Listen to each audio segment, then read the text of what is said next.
Jau labu laiku atpakaļ, tas bija martā, es stāstīju, kad es esmu aizrāvusies ar ciparpsiholoģiju.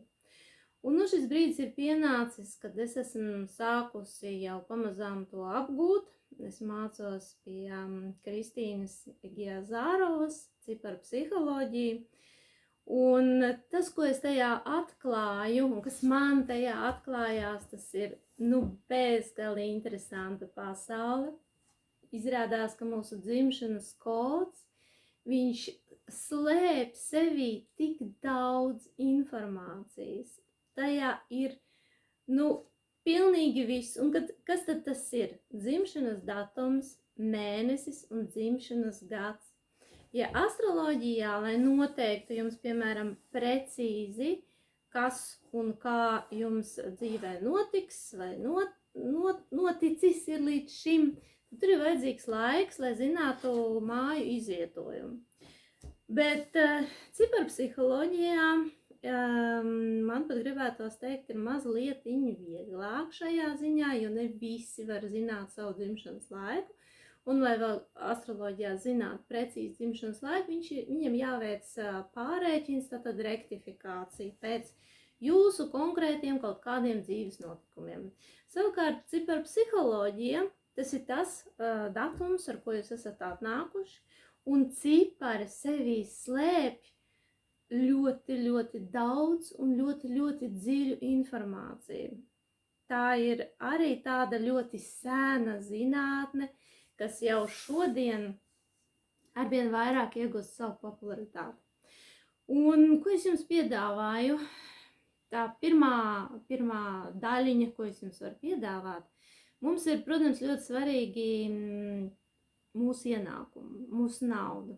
Kur mēs to varam pelnīt, kādā sfērā, jo tas, ka mēs strādājam varbūt visu mūžu kaut kādā vai vienā amatā vai vienā iestādē, bet mums varbūt nav tas vēlamais ienākums, kādu mēs gribētos.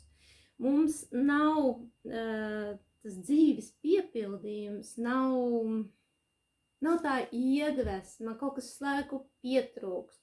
Jūs nespējat pacelties uz tā dzīves viļņa un dzīvot ar baudu, ar prieku, jo nauda mums var nākt caur cilvēkiem, kad mēs dodam kaut ko, vai tā ir vienkārši enerģija caur varbūt seansiem, vai arī, piemēram, tā kā es piedāvāju arī caur ēteriskām eļļām, caur kaut kādiem pakalpojumiem, tad mums vienalga, jebkurā gadījumā ir iesaistīti cilvēki.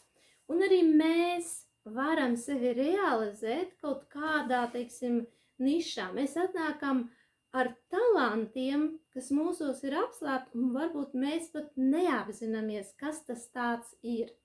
Jo pirmais un galvenais, kas mūsos ir, ar ko mēs piedzimstam, ir tieši dzimšanas datuma apslēpts.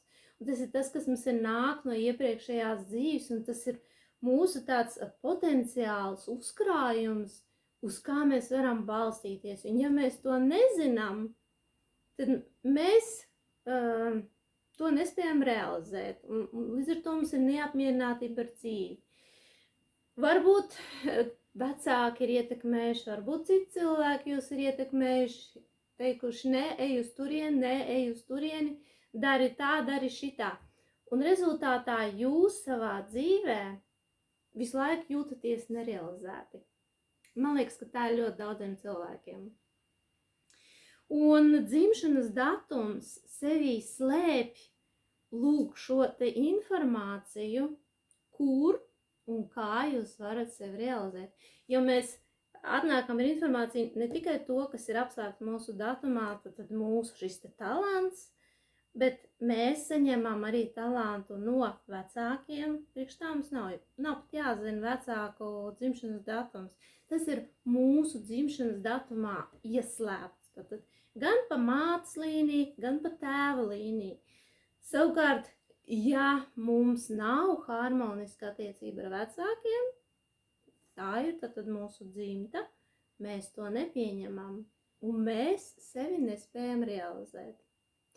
Es jums piedāvāju tad uzzināt, šos savus talantus, caur ko jūs varat pelnīt savā dzīvē naudu.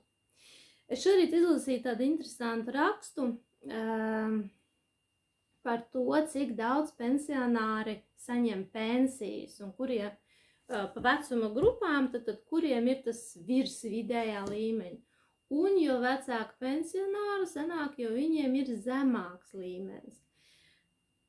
Būsim godīgi. Mēs šodien, 25. gadā dzīvojušie, mēs redzam, kāda ir dzimstība. Tad lielas ilūzijas uz to, ka būs tur baigi lielās pensijas, jo mums nav kas nodrošina, dzimstība ir zema, mums par sevi jārūpējās pašiem. Un mūsos ir talanti, kurus mums vajag atvērt. Un ja jūs šos talantus uzzināsiet, jūs zināsiet, caur ko jūs varat to atvērt. Tāpēc es jums piedāvāju iegūt šo informāciju par sevi manā mājaslapā. Tad jums ir iespēja pieteikties uz šo pakalpojumu, lai iegūtu rezultātus un informāciju par to, kā un kur jūs varat realizēties un pelnīt savu naudu un būt, varbūt beidzot apmierināt ar savu dzīvi. Iespējams, ka jūs jau to iekšēji jūtat, bet visu laiku baidaties iet to ceļu. Ciparpsiholoģija jums parādīs, kurš ir tas pareizais virziens. Virziens ļoti reti, kad ir tikai viens. Visbiežāk šie talanti, spējas mums ir diezgan plašas.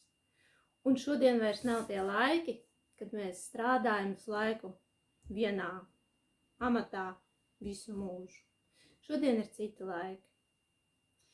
Tā kā izmantojiet šo iespēju, tā ļoti interesanta, iegūt par sevi informāciju un varbūt iet un mēģināt sevi realizēt arī citā sfērā.